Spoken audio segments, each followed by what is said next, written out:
Okay, so once you've learned how to do a slip knot and it's on your crochet hook, which I've already done, and if you haven't learned how to do a slip knot, my previous video does show you how to do one. You're going to want to learn how to hold your yarn, and everybody holds their yarn totally different. So you're going to want to learn how to hold your yarn the way that is comfortable for you. So for I like to do it where I have my working yarn between my pinky and my ring finger, and then I bring it up and I put it over all my other three fingers, and then I have my pointer finger always pointing up, and then I hold my working yarn with my thumb and my other three fingers, and I kind of hold the base of the tail and the base of that slip knot there. And then I hold my crochet hook with my other hand, and then I grab that working yarn with my crochet hook while I'm holding my pointer finger up, and then I grab that yarn and I pull that yarn through that loop, that slip knot that's on my hook, to create a chain. And that's how I hold my yarn. So now you're going to want to figure out how you're going to hold your yarn. And then another thing is that you're going to want to hold your crochet hook. So some people hold their crochet hook like a pencil. So some people hold it like this, some people hold it like this, some people hold it like that. So they hold it like a knife, a pencil, all different ways. So what I like to tell people when I'm teaching them how to crochet is to do a bunch of chains, like over 100 chains. And the reason I tell them to do over 100 chains is because this gives them a chance to get comfortable with holding their crochet hook, and what gives them a chance to see what is more comfortable with how they hold their hook and what is more comfortable with how they hold their yarn.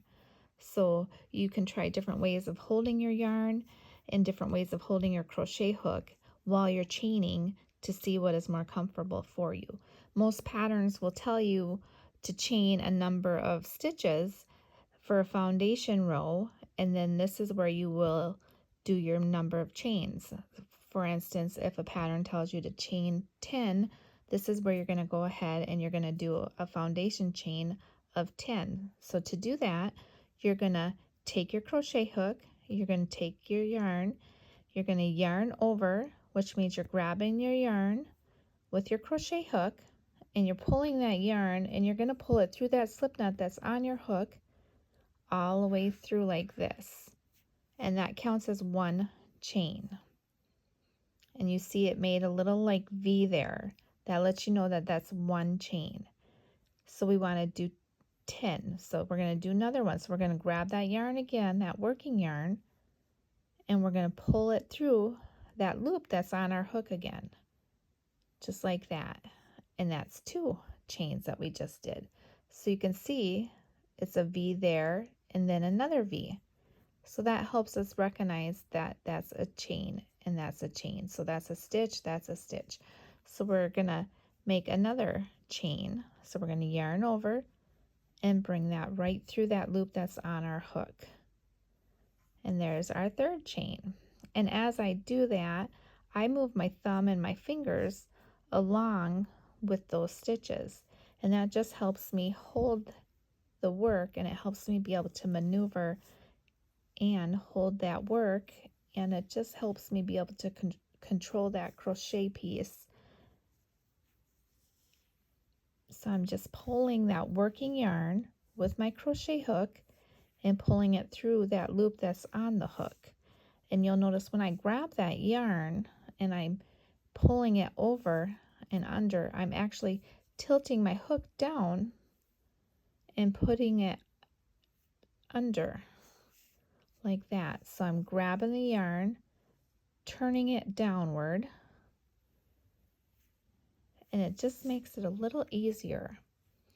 Grabbing the yarn and bringing it through. And see, each of those little V's count as a stitch. So when you look at it, you can see the little V's, and that is a stitch. So that's one chain. So you can see that we're making a chain.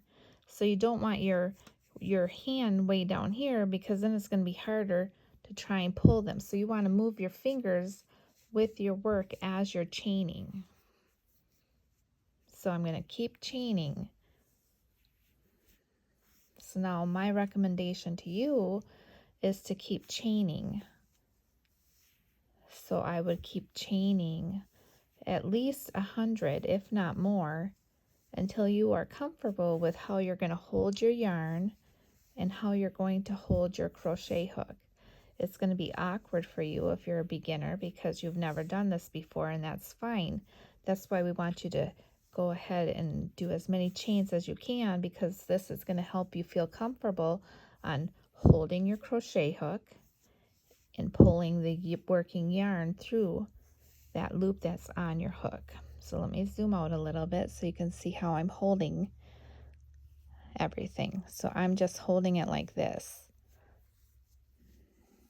And as I pull it through, I kind of move my fingers and follow that chain as it gets bigger.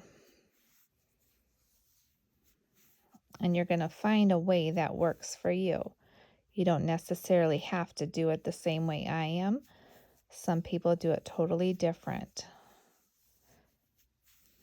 So I recommend that you just keep on chaining at least 100, if not more, until you are comfortable with how you're holding your yarn and how you're holding your hook. And if your chains are all different in size, that's okay, because you are new at this and you are going to have different tension, and that's okay, because once you get practice, you're going to be fine. So go ahead and continue to do your chains, and I will see you back and we will learn how to work a single crochet.